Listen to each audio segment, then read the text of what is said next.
Assalamualaikum warahmatullahi wabarakatuh. Nama saya Budi Susetio.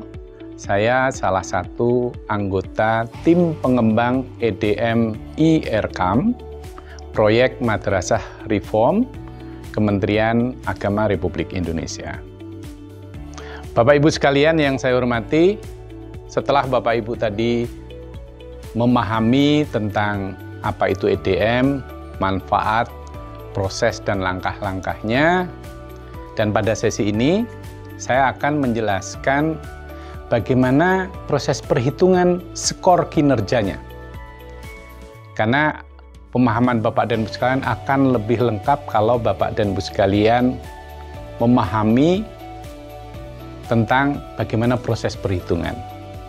Ya, karena ini agak sedikit ada proses perhitungan rumus dan lain sebagainya.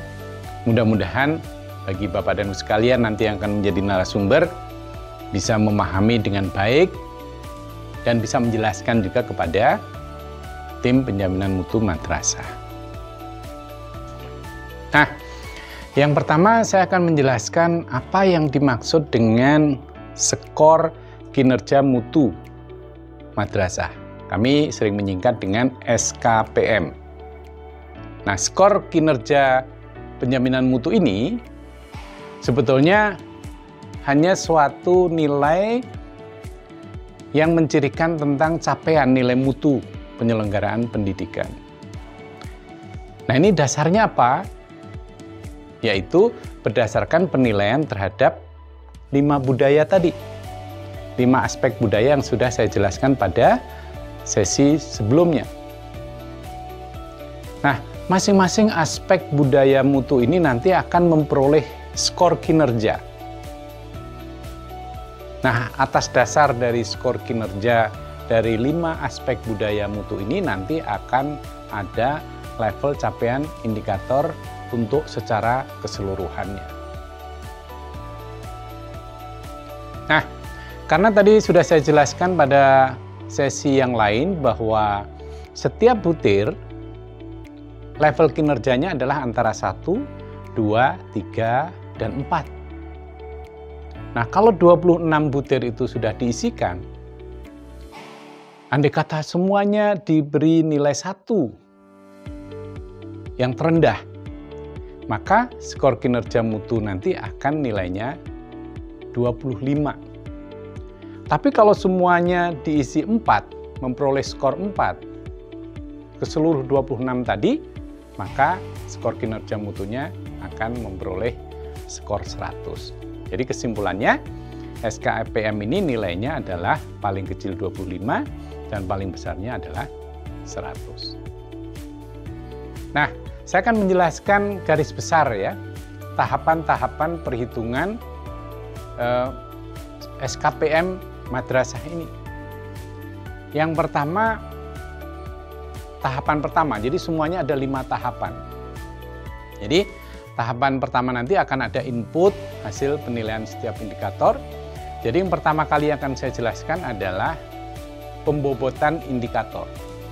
Agar supaya Bapak dan Ibu sekalian memahami betul bahwa setiap indikator ini ada bobot yang berbeda sesuai dengan tingkat kepentingan.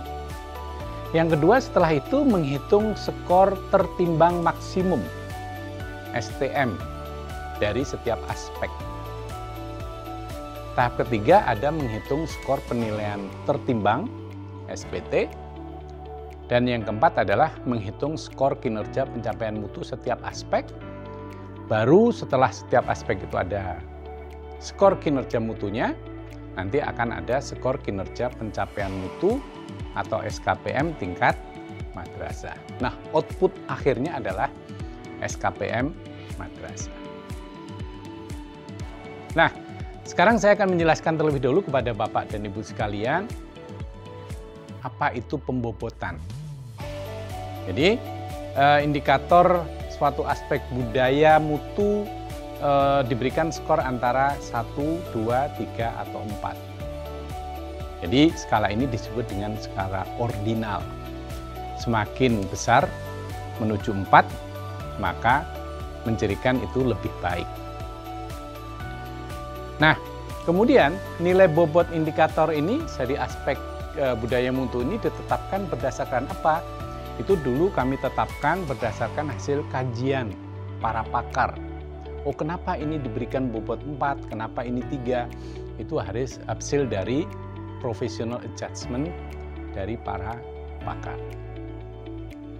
Nah, gambarannya Bapak dan Ibu sekalian, kalau dilihat di dalam tabel ini ya,